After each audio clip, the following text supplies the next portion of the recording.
Ada yang masih belum mengemailkan saya kan sudah semuanya sama ya? Sudah. Ya macam-macam, ada bintang 5, bintang 4, dan 3. Tidak apa-apa, itu adalah upaya yang tetap saya hargai. Di dalam kita menciptakan karya visual yang paling penting adalah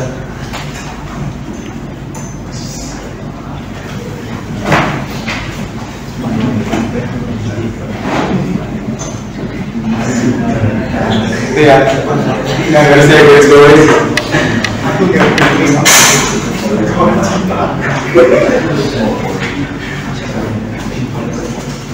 Kalau produk kan ori KW, kalau ini kan ori atau plagiat kan. Misalkan dengan plagiat, mulailah dengan sesuatu yang datang dari diri sendiri. Itu akan lebih bermakna dibanding kamu mengambil karya orang lain. Makanya kampanye no plagiarisme itu kan digencarkan di era yang memang sangat memudahkan kita untuk meniru atau mengambil karya orang lain dan diakui sebagai karya. Jangankan desain, karya ilmiah pun banyak terjadi hal seperti itu. Jadi kembali ke mental kita, bagaimana kita menghargai kejujuran, bagaimana kita menghargai orang lain. Karena yang kita tiru bisa saja merupakan karya itu. Waalaikumsalam.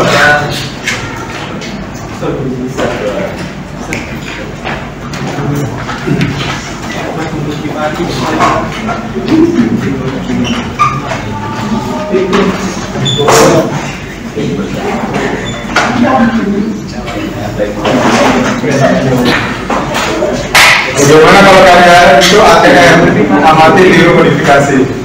Dia sebagai upaya belajar mungkin tidak masalah. Jadi ATM itu di satu sisi memang untuk memancing kreativitas, tapi di sisi lain juga terkadang bisa menghanyutkan. Oleh karena itu kita harus belajar. Jadi sekali lagi ATM saya tidak melarang, tapi tidak menganjurkan juga. Sebagai referensi boleh. Jadi karya-karya ori itu adalah karya-karya yang lebih berharga dibandingkan bagus tapi seniman. Jadi yuk kita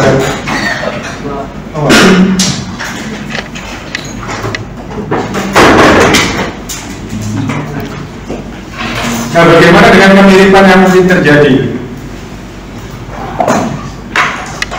Kita sering melihat logo-logo misalnya, itu antara satu logo dengan logo lain ada kemiripan yang mungkin secara sepintas sama.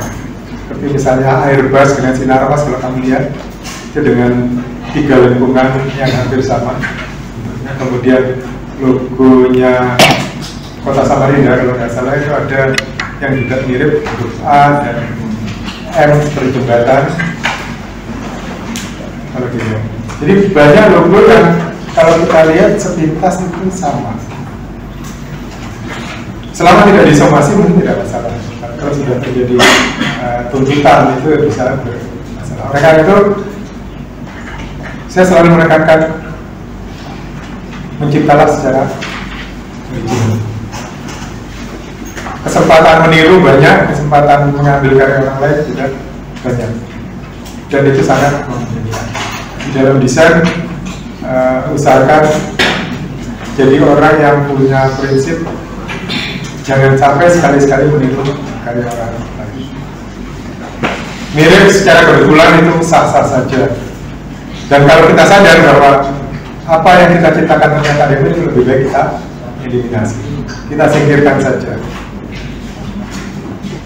Jadikan itu sebagai portofolio, tidak untuk dikomersilkan, karena kalau sampai terjadi tuntutan itu akan di kita memang mental seperti itu banyak terjadi. Kalau kamu lihat kemasan rokok, saya bukan promosi rokok, tapi kemasan rokok itu pada kita banyak kemasan rokok yang kalau kita jajal itu kita sulit membedakan antara satu dan lain, warnanya maupun desainnya.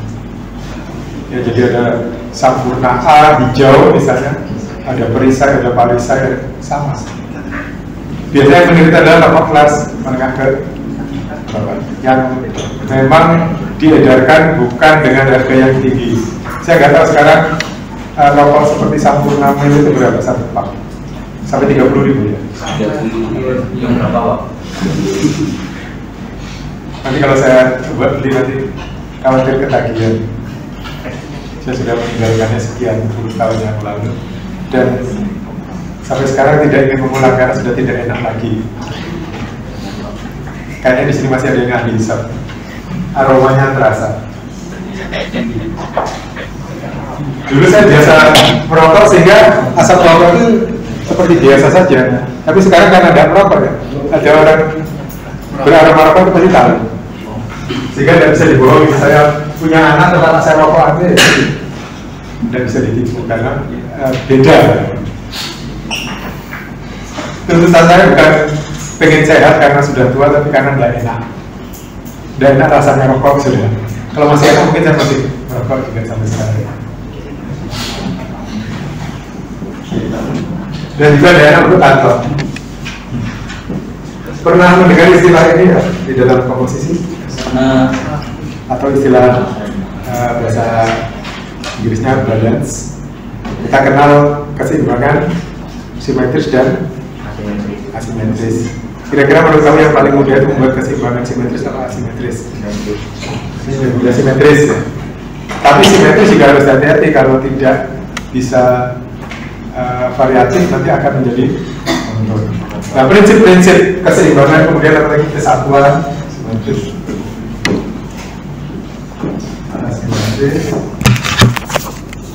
Ada lagi keseimbangan satunya apa? Kalau nggak salah ini sebenarnya dia menggunakan pola seperti spiral. Ada zoom radial, ada kemudian kesatuan atau unity, kemudian ada ritme. Dan pernah dengar ini basis aksentuasi atau sesuatu yang ditonjolkan. Jadi dalam desain beberapa kaidah itu bisa kita gunakan agar desain kita menjadi. Nah, ini hanya teori. Bagaimana prakteknya harus kita rasakan. Di dalam kita mengamati sebuah karya desain juga kita bisa menggunakan pertimbangan-pertimbangan ini untuk mendapatkan rasa estetis dari desain tersebut. Ini kamu pelajari di awal di Nirmana, jangan dilupakan karena ini akan selalu kamu butuhkan di dalam desain apapun. Di dalam kamu bekerja di bidang apapun yang berhubungan dengan komunikasi visual, misalnya kamu senang buat komik, ya pertimbangan juga tetap kita gunakan. Buat ilustrasi juga tetap kita gunakan. Desain stationery juga kita gunakan. Nah, meskipun rasa keseimbangan dan kesatuan itu sangat relatif, tidak bisa dihitung secara matematis. Jadi harus dirasakan. Yang namanya perasaan tidak bisa dihitung secara matematis. Saya pernah membaca dulu ada upaya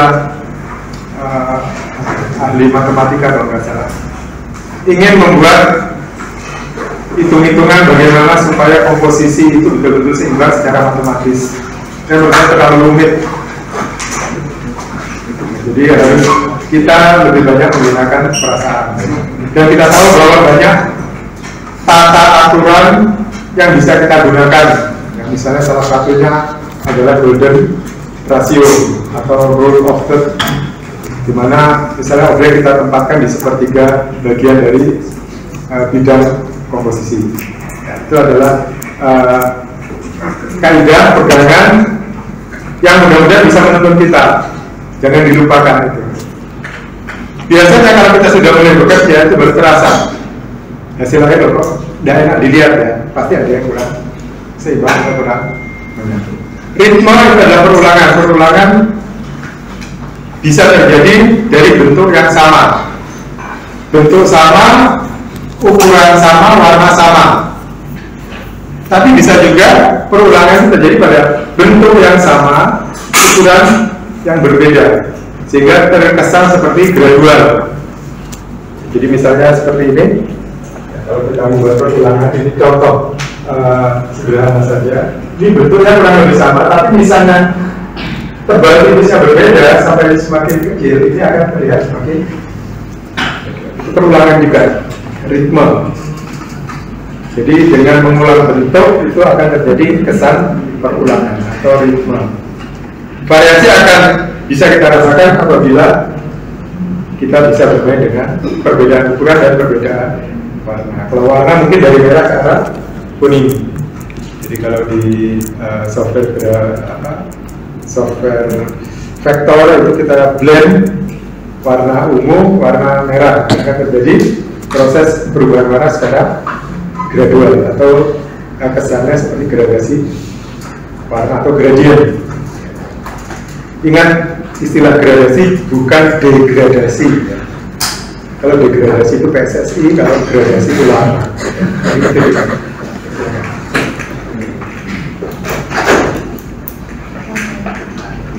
Dari pengalaman saya seringkali anak-anak mengucapkan istilah yang tidak tepat, degradasi warna, keliru ya. Gradasi. Mungkin degradasi itu juga berasal dari kata gradasi. Tapi pemanfaatannya lebih kepada masalah kompetisi di dalam. Ya.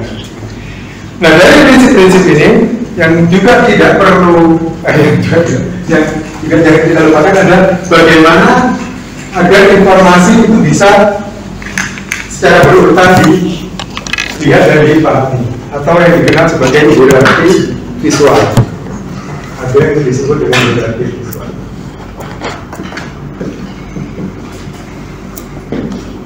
Jadi tata urutan di dalam kita menampilkan objek di dalam komposisi kita. Tadi saya melihat di pinggir jalan lintas bis itu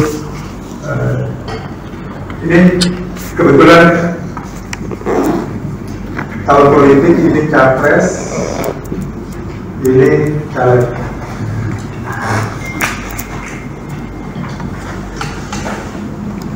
Secara hierarki yang berpromosi itu sebenarnya ini. Secara hierarki menurut kamu benar apa enggak? Jadi yang berpromosi di bawah, tapi yang dipasang di atas capresnya. Secara hierarki visual objektif saja ya. Secara naluriah kita mesti melihat dari atas ke bawah. Sehingga kalau dia mengatakan seperti ini dari yang berpromosi dia, menurut persepsi saya kurang tepat. Tapi tidak tahu kalau persepsi politis ya, karena ada unsur panutan. Dia mungkin apa yang di atas adalah panutan dari yang di bawah. Tapi menurut hierarki visual ini sebenarnya tidak tepat. Yang berpromosi dia yang ditonjolkan. Kenapa kok capres yang dipasang? Nah di dalam dunia politik mungkin biasa saja karena ada keterkaitan antara si capres dan caleg. Bisa jadi capres itu adalah seniornya di organisasi politik. Bisa juga mungkin orang tuanya. Ya seperti contohnya saja misalnya, ya saya ini terlepas dari keberpihakan kita netral.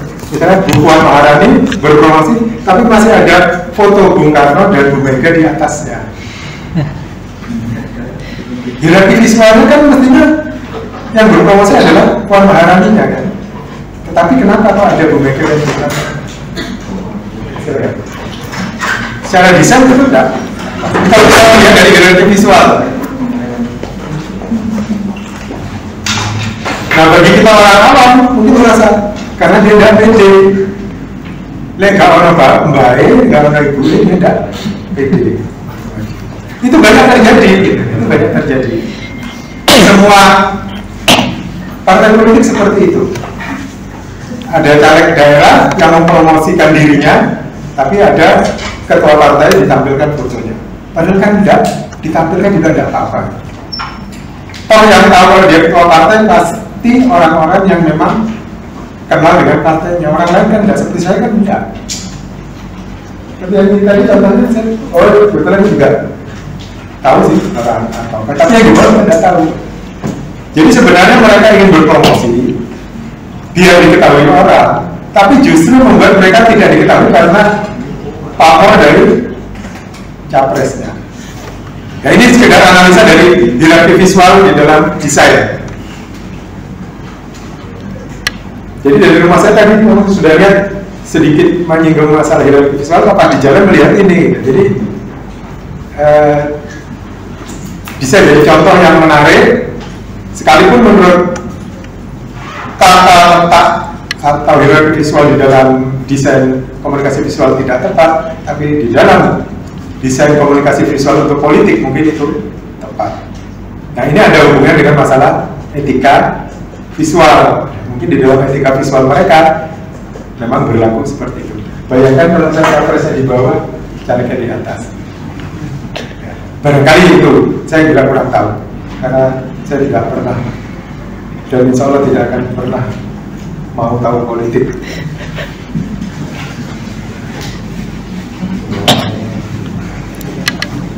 Nah, secara prinsip hierarki visual itu adalah tata urutan informasi yang ingin kita sampaikan dan ingin diketahui oleh pengamat atau yang melihat. Mana yang lebih didahulukan? Kalau kalian pernah membaca koran atau majalah, artikel, biasanya ada yang namanya judul, ada yang namanya subjudul, dan ada yang namanya teks. Itu urutannya seperti itu. Nah, di dalam desain juga seperti itu. Mana yang ingin kita sampaikan terlebih dahulu? Kalau di sini kita lihat, ini informasi visual ini kita bisa sebut sebagai judulnya atau ya judul. Terus kemudian yang di bawahnya itu subjudul, yang di bawahnya itu body copy atau body text. Headline, ini istilah di koran atau di majalah, sub headline, kemudian body copy atau body text.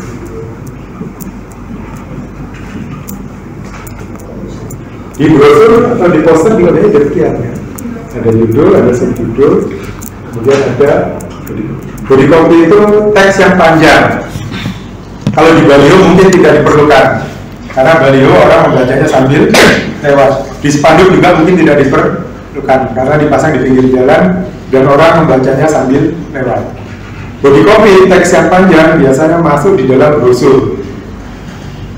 Jadi ada judul, kemudian nanti ada subjudul, ada headline, ada subheadline, ada body copy. Itu hierarki visualnya seperti itu.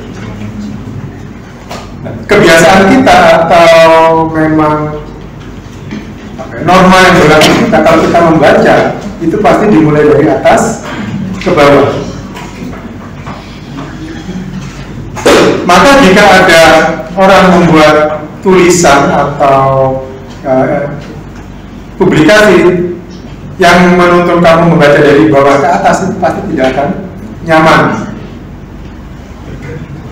Adakah kira-kira orang membuat brosur teks yang ingin dibaca dulu diletakkan di bawah kemudian baru kita ke atas? Dan tidak ada ya, karena mengubah kebiasaan itu adalah sulit. Kita membaca kebiasaan adalah dari kiri ke kanan. Kalau ngaji dari kanan ke kiri. Kedua itu mungkin tidak bisa dikonfrontasikan karena memang kaidahnya berbeda. Tetapi semakin kita sering menggunakan, kita akan semakin terbiasa. Nah, secara naluriah kita membaca dari atas ke bawah. Biasanya kan seperti ini. Kalau gini, kemudian turun apa ke sini ya. Ini kan urutan membaca. Pola baca kita kan seperti ini. Nah,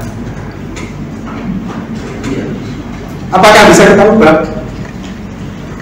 Coba saja. Jadi mungkin dari bawah ke sini, ke atas. Nah, tapi nyaman apa enggak? Dari sisi desain mungkin menarik, tapi dari sisi kemudahan mendapatkan informasi, mencerna informasi itu akan sulit. Itu harus dipertimbangkan lagi. Oke, di dalam hierarki visual kita bisa membuat sesuatu atau objek terlihat lebih utama dibanding yang lain dengan memanfaatkan ukuran atau skala. Skala itu perbandingan ukuran. Ukuran dan skala itu memang di dalam sebuah desain itu seringkali sangat relatif.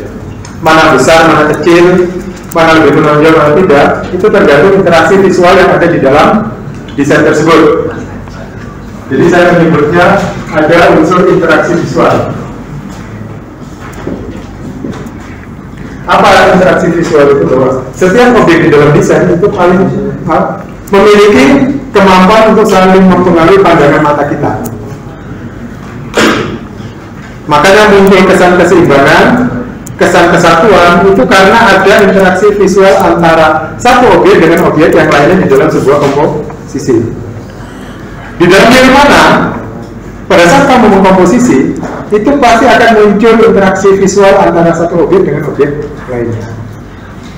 Ya, saya mungkin sudah pernah membuat contoh sederhana.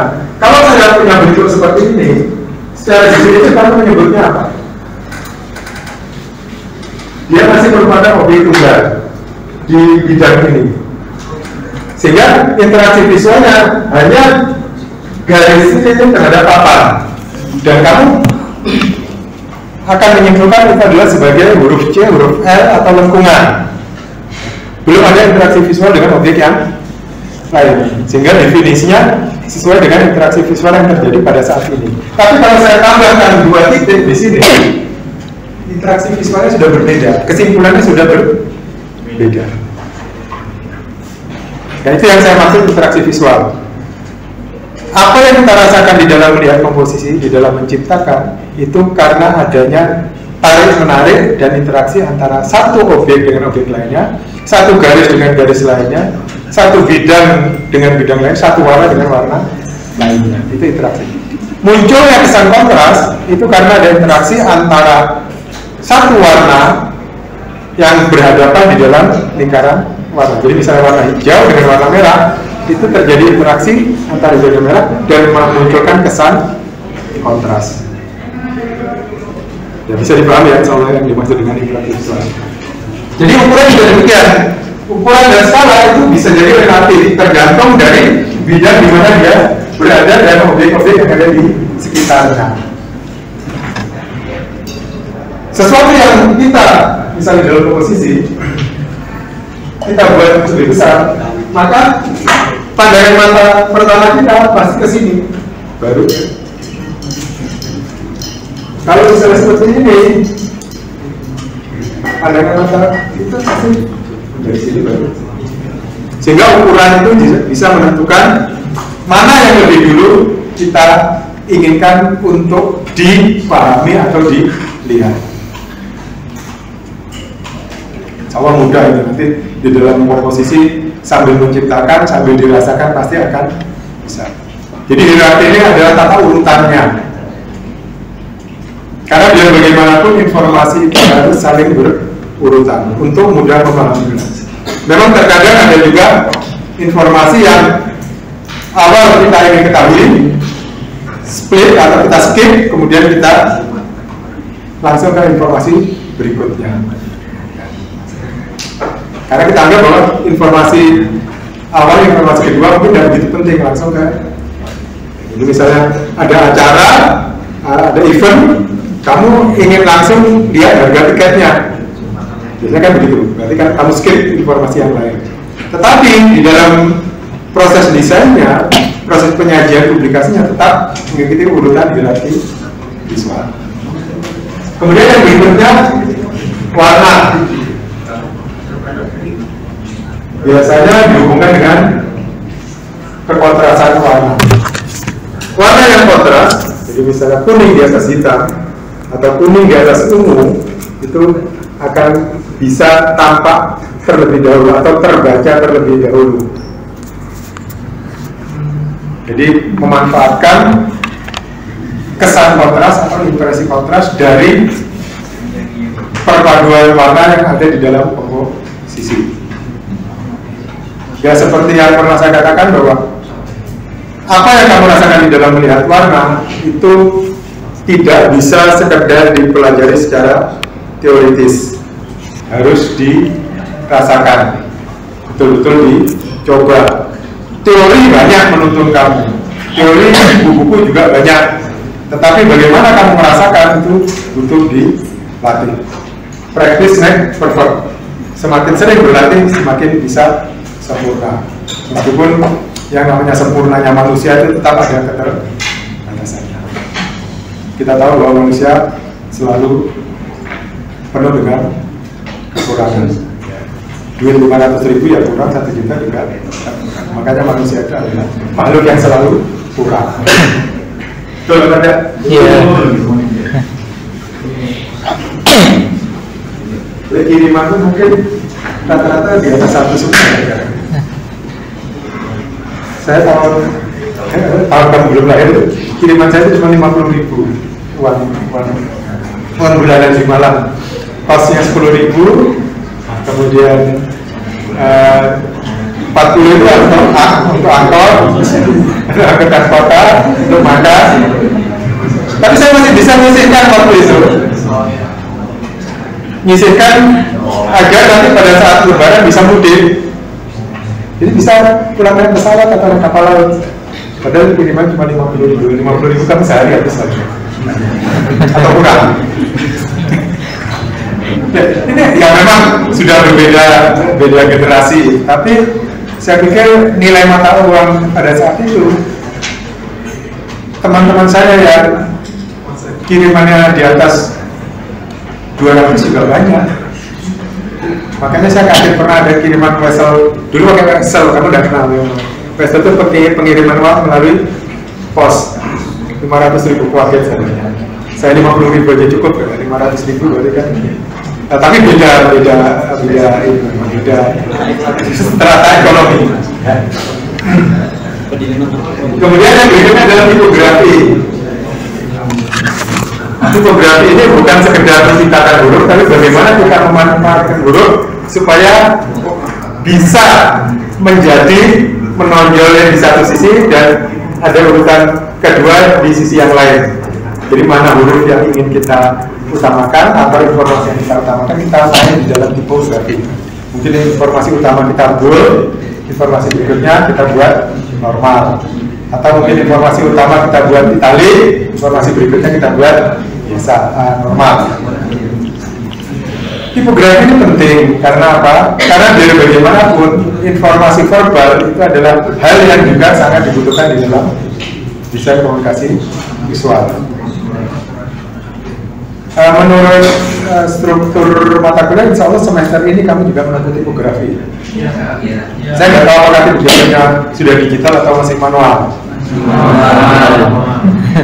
Masih menyiksa. Jadi nanti saja.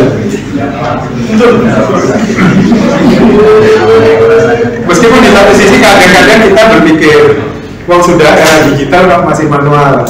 Tapi manual itu adalah proses yang mudah-mudahan tidak membuat kamu jenuh. Sampai kepada nanti mungkin penciptaan huruf secara digital bisa diinstal berupa file PDF atau OTF. Nah di sini kita tidak lagi sekedar menciptakan, tapi bagaimana memanfaatkan tipografi tersebut dalam sebuah desain. Kemampuan kita mengingat karakteristik setiap huruf, setiap jenis huruf itu perlu proses berlatih yang cukup panjang. Membedakan antara G kapital di Arial dengan G kapital di Swiss, huruf Swiss maksudnya itu kalau tidak pernah kamu coba kamu tidak bisa membedakannya, atau tidak ingat kalau mereka itu berbeda. Bukan hanya namanya, tapi karakter hurufnya.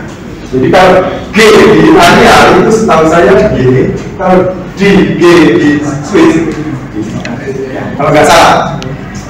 Kalau salah saya coba dibetulkan. Kemudian R-nya juga ada yang berbeda. Kalau R-nya Arial itu kalau nggak salah cuma begini. Kalau R-nya Swiss itu. Kenapa demikian?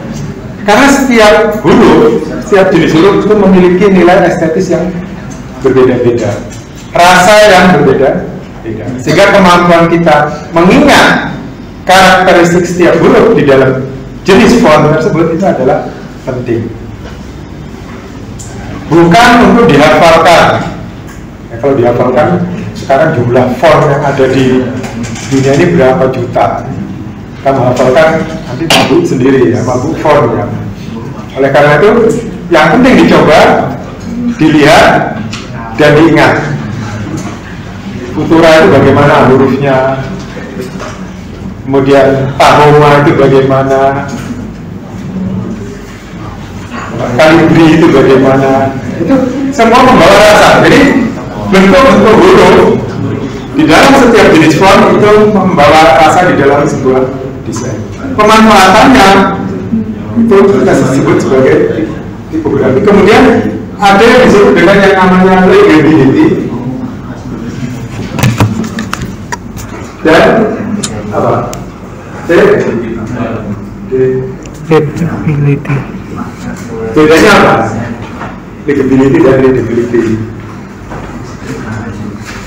Terus mudahnya legibility itu kejelasan, readability itu keterbacaan. Jadi kalau kamu menulis huruf, misalnya dengan ini readable mana? Ini bisa jadi nanti disalah artikan juga readable yang ada kereningnya. Ganti perlu diingat. Jadi bagaimana huruf di dalam satu rangkaian kata mudah kita baca itu readability. Readability itu kejelasan setiap huruf. Huruf-huruf yang sifatnya yang sans serif itu biasanya agak sedikit melelahkan kalau dibuat teks untuk novel. Karena apa? Karena tidak ada kaitnya. Sehingga kesinambungan mata kita berbeda dari satu huruf ke huruf lain, itu membuat mata gampang lelah. Itu secara teoritis. Tapi pada kenyataan memang demikian. Huruf serif banyak digunakan untuk teks-teks yang sifatnya panjang seperti novel. Karena serifnya ini, misalnya ini, itu akan membantu mata kita untuk mudah menyambung ke huruf berikutnya. Boleh dicoba ada di tes ya. Kalau hurufnya itu serif dan sans serif gimana? Lebih cepat lelah mana kamu membaca dibanding dari kedua itu? Ya untuk melatihnya memang harus mencoba membaca novel yang tebalnya mungkin segini 1 hari selesai. Itu baru terasa capek atau tidak. Pernah baca novel 1 hari selesai ya? Kalau lagi gabut biasanya baca novel. Belum ngerti apa orang udah dibaca.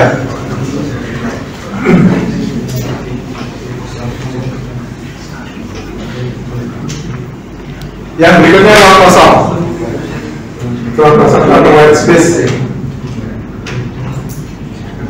Mungkin kamu pernah melihat iklannya iPhone kalau nggak salah itu. Ini iPhone-nya, ini ruang kosong. Ya, ruang kosong itu juga menjadi menarik. Dan desain yang mengeksploitasi ruang kosong itu biasa cenderung terkesan berkelas, elegan dan eksklusif. Produknya mungkin terlihat kecil saja, tapi ruang kosongnya lebih besar. Banyak produk-produk yang memanfaatkan ruang kosong sebagai sebuah daya tarik di dalam desain komunikasi visualnya. Jadi ruang kosong itu juga bisa membuat kita bisa kita manfaatkan untuk menata hierarki visual.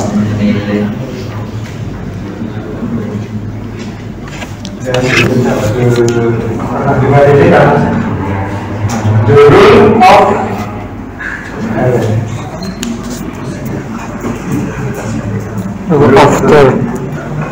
itu teorinya seperti ini. Sepertiga. Jadi kalau kita ini anggap aja garis virtual, jadi kalau kita coba yang bidang desain, itu biasanya objek yang ingin diperlihatkan itu diletakkan di sini. Jadi sepertiga dari bidang desain. Di fotografi biasanya mereka menggunakan kaidah ini. Jadi objeknya diletakkan di sepertiga, posisinya di sepertiga dari keseluruhan bidang desain. Itu juga bisa kita gunakan untuk mengatur hierarki visual di dalam kita mendesain. Sampai di sini ya. Insya Allah bisa nanti ya. Jadi hierarki pada dasarnya adalah bagaimana kita membuat orang paham dengan desain kita tanpa harus bekerja keras di dalam melihatnya. Makanya kalau misalnya kita mau bereksperimen dengan teks yang dibaca dari bawah ke atas, itu mungkin sangat tidak pas, membuat orang lelah dan membuat orang pusing. Tapi sebagai eksperimentasi desain, silakan. Nah, teks-teks yang headline yang ditulis secara diagonal itu juga bisa menjadi daya tarik. Jadi secara psikologis kita akan terganggu dengan tatanan yang tidak biasa. Kita membaca biasa secara horizontal atau mungkin vertikal, tapi kalau diagonal itu akan menjadi terlihat berbeda sehingga akan menjadi daya tarik. Tapi ya lihat lagi juga informasinya bagaimana, apa objek-objek yang dimasukkan di dalam sebuah komposisi. Itu yang bisa saya sampaikan sementara. Yang berikutnya ini adalah untuk UTS-nya. Jadi saya biasa UTS itu saya berikan sekarang, kemudian nanti kamu kumpulkan sebelum hari H-nya. Pada hari ujiannya kamu tinggal datang, bawa kartu ujian dan presensi. Karena nanti filenya dikirimkan secara email. Nah, tadi ada pertanyaan dari salah satu temanmu. Sekarang kan kartu ujiannya itu tidak dicetak, dikasih file. Nah, untuk saya itu nanti disertakan di dalam file PDF yang akan kirimkan ke saya. Jadi misalnya nanti untuk tugas konfis ini ada 2 halaman, halaman ketiganya adalah kartu ujian. Nah, saya nggak tahu apakah di kartu ujian itu masih ada form untuk para dosen atau tidak. Kalau ada untuk para dosen, berarti sama mata kuliah lain kan harus tetap print juga. Barangkali itu.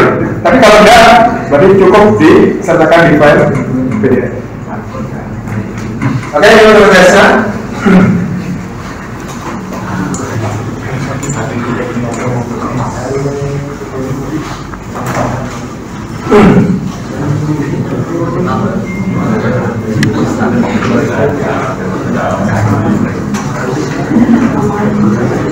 Untuk testing silakan dikerjakan secara elektronis ya, jadi menggunakan aplikasi, mau aplikasi vektor, bitmap atau apa saja terserah.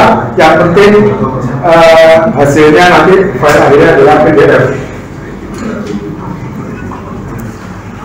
Misalnya kamu pakai pen pun tidak masalah. Jadi pen itu adalah aplikasi paling sederhana, paling normal. Tapi kalau kamu bisa mengeksploitasinya, juga bisa menghasilkan karya yang bagus. Sama seperti PowerPoint, itu kan sebenarnya aplikasinya biasa saja. Tapi kalau kamu bisa memaksimalkan, itu juga hasilnya bisa bagus. Oke, saya beri pengantar dulu. Jadi ini semacam, kalau disebut kampanye juga bukan kampanye politis ya, lebih kepada ajakan untuk kita tetap melestarikan alam. Jadi tujuannya adalah green, bukan peace ya, green. Alasan saya adalah memang kita termasuk darurat kondisi lingkungan sekitar kita sekarang. Karena jadi visualisasikan tema ini.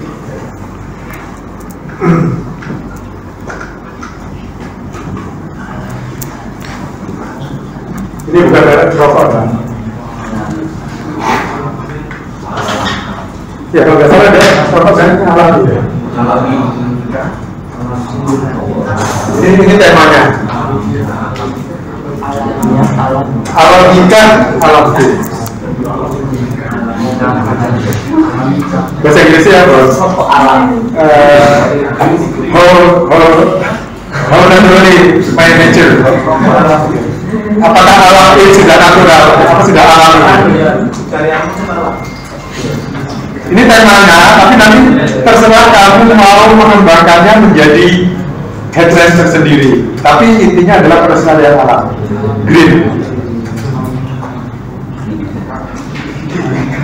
Ini briefnya ya, jadi visualisasikan dalam bentuk visual terserah.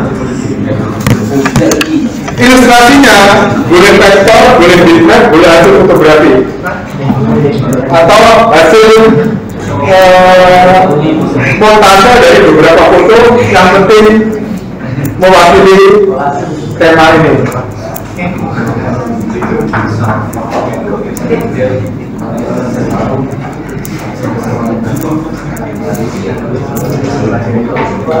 Syaratnya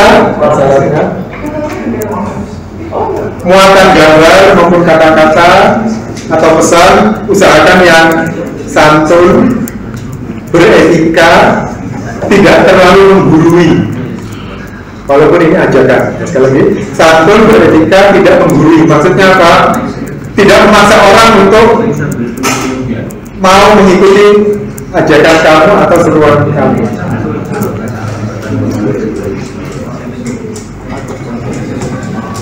Aja ada teksnya ya? Harus ada teksnya. Teksnya jangan terlalu banyak, dikit saja. Lebih kepada eksploitasi gambarnya.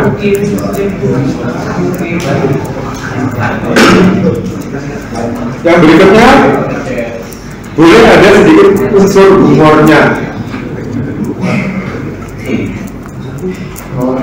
Biasanya kan desain-desain yang ada unsur humor walaupun tertawanya setelah berpikir itu akan memiliki daya. Jadi ada unsur humor tetapi membuat orang berpikir. Jadi ada unsur berpikir.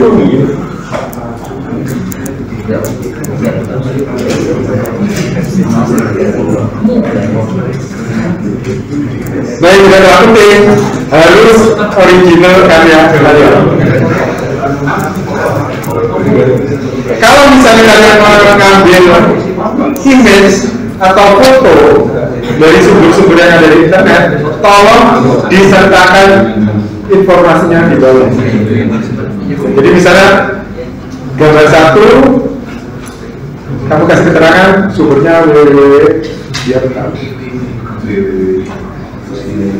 Jadi ya ada HTTP-nya biar jangan sampai terjadi pelanggaran hak cipta. Misalnya kalau kamu ambil di image langsung kamu manfaatkan. Walaupun ini tidak komersil tujuannya, tapi untuk berhati-hati. Bisa dipahami ya? Salah. Jadi setelah kamu membuat desain, satu adalah desainnya. Kemudian yang kedua, ini adalah penjelasan dari desain yang kamu buat atau deskripsinya. Jadi ceritakan apa yang ingin kamu visualisasikan tersebut sesuai dengan tema itu tadi, dan coba kamu jelaskan berdasarkan kaidah-kaidah mana itu bakernya, mana itu indeksnya, mana itu. Ini di bahasa visual selalu ada. Kalau kurang jelas nanti cari di internet apa itu icon, apa itu indeks, apa itu simbol. Jadi ini desain. Teksnya tidak usah terlalu banyak, kecil saja. Tapi kalau kamu memberi penjelasan agak panjang dikit di bawah sini ya, tidak apa-apa. Jadi sebagai bukti teksnya boleh. Kemudian halaman ketiga itu adalah kartu ujiannya.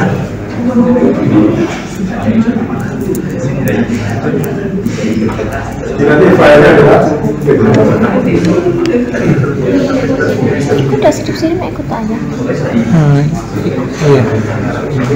Kan indeks simbol.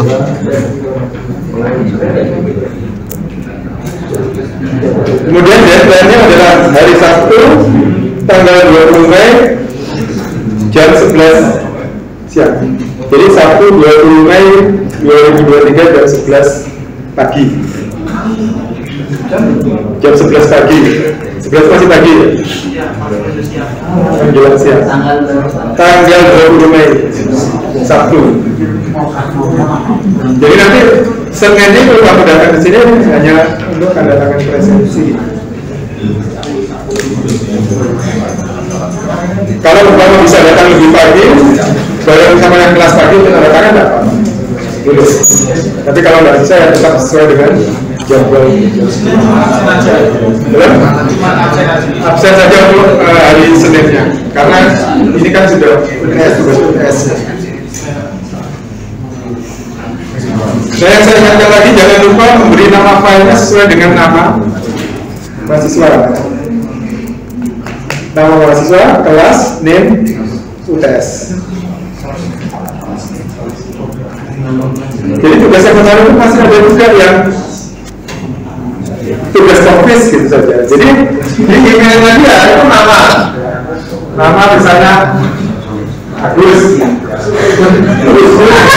misalnya, kemudian di filenya itu cuma tugas office. Jadi begitu saya lihat yang muncul adalah ini nama filenya, bukan ini, ya. Ada yang namanya Agus tuh? Bukan ini misal.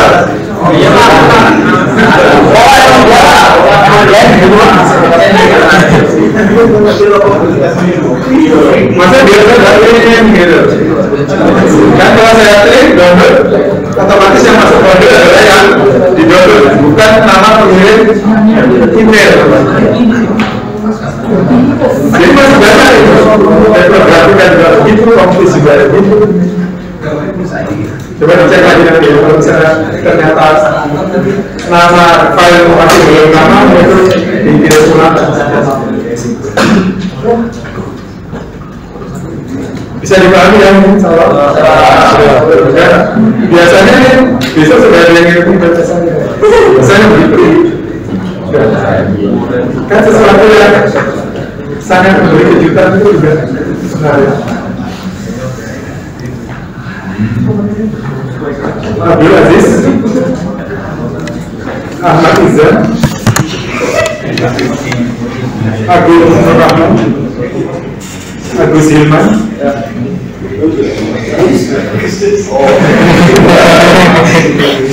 maaf tadi saya buat Ahmad Dian, Ahmad Fikri, Ali Akbar Arafah, Natalia, Aulia,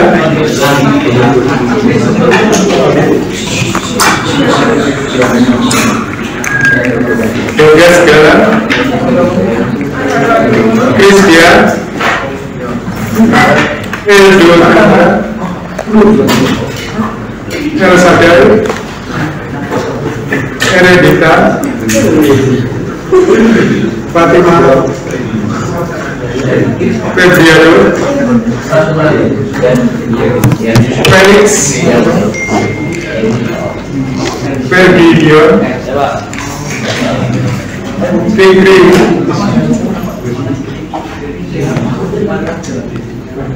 Gavin Surya, Hermansa, Ilham Andriansa, Irfan, Jonathan Prisanta, Muhammad Faisal, Muhammad Fajar Purniawan, Muhammad Abiyu, Muhammad Arif Mukhtar, Muhammad Mufail,